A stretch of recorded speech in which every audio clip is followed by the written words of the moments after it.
Il y a eu d'innombrables sources, d'innombrables modèles. Et je vous ai parlé d'un Melchizedek qui vous a donné les informations quand il était incarné, mais qui ne s'est jamais exprimé. Et par tête de caboche, tout simplement parce qu'ils avaient la même chose à dire et mettre au point des choses. C'est-à-dire, ce nom, vous le connaissez pour beaucoup, c'est Bernard de Montréal. Maintenant, nous pouvons le dire. Et quand l'année dernière, j'ai dit que le Québec était le phare de l'humanité, vous allez voir ce qui va se passer durant cet été dans ce pays.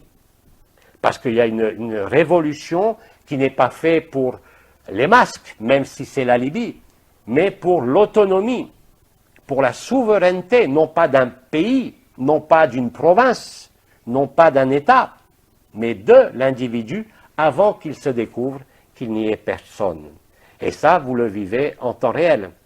Vous allez le voir dans les jours qui viennent, il y a une espèce de conflagration générale où les mensonges et les vérités se chevauchent les unes avec les autres jusqu'à ce que ça devienne une espèce d'imbroglio total dans lequel, je dirais, une mère ne pourrait pas retrouver son enfant. Et quand vous en aurez marre, je dirais, de tirer sur le fil de la pelote de laine et de démêler tout ça, vous allez vous apercevoir que tout ça est du cinéma, réellement.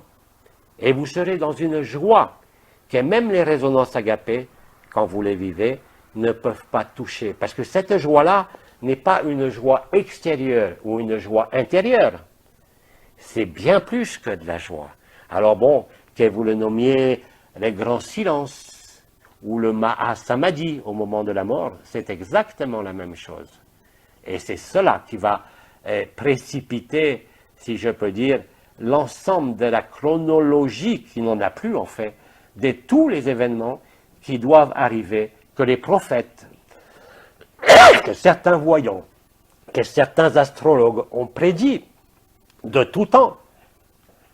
Vous êtes donc dans un moment privilégié, le plus chaotique qui soit, qui va se profiler, où vous avez trouvé non pas l'ordre de la devise des Illuminati, mais vous allez vivre et découvrir la vérité, avec facilité, sans rien demander, sans rien projeter, et surtout sans rien attendre.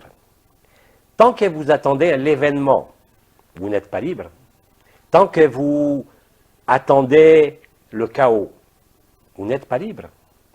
Le chaos, il est en cours, il est écrit. Le scénario, et je crois que Abba vous l'a démontré de toutes les façons possibles, que la moindre virgule de ce qui devait se jouer a été écrit. Vous ne pouvez rien changer à quoi que ce soit. Accepter cela, c'est déjà faire la découverte de la vacuité, de la paix et d'agapé.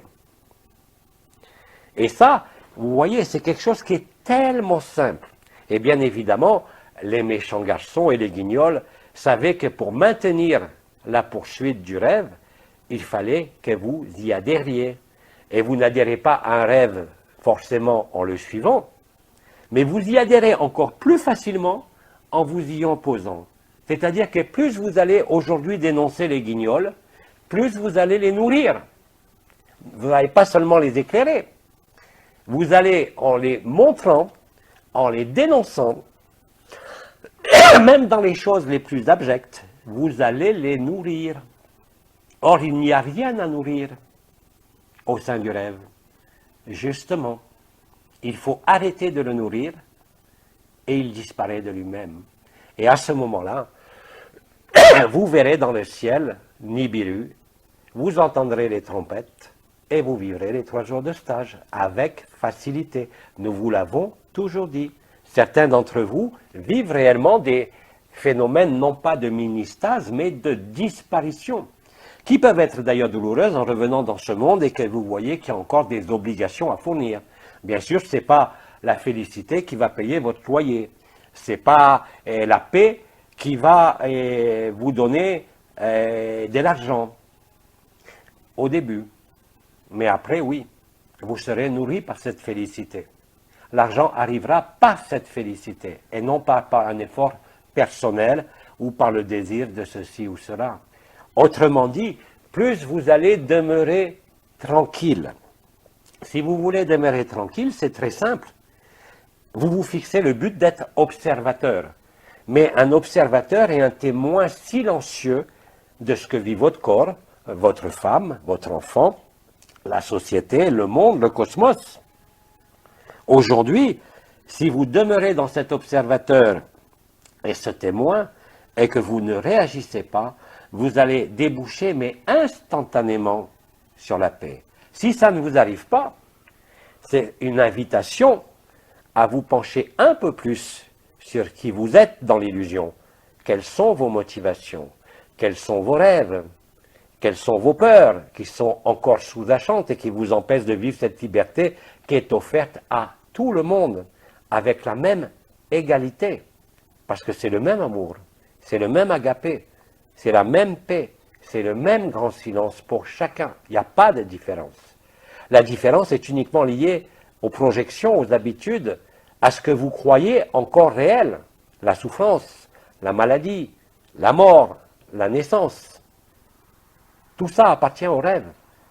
Acceptez-le totalement. Et si vous êtes sincère avec vous-même, qu'il n'y a pas en sous-entendu les besoins d'être libéré d'une maladie, les besoins d'avoir un toit, de l'argent ou un compagnon, si c'est spontané et si vous êtes sincère, vous êtes libre instantanément, sans en passer par l'ouverture des chakras, par les énergies, par les vibrations, par les couronnes ascensionnelles, par les lemniscates, par les visions.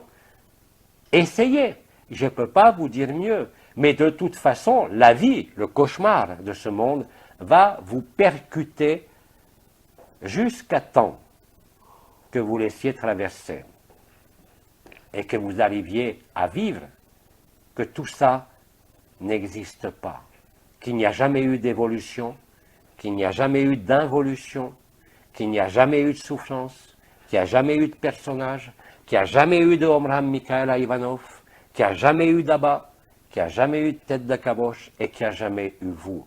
Si vous acceptez cela, vous serez en amour pour tous les autres vous que vous croiserez. Et ça s'échappera de vous sans aucun effort, sans aucun désir, sans aucun rendez-vous d'agapé ou d'autre. C'est ce qu'on appelle l'état naturel.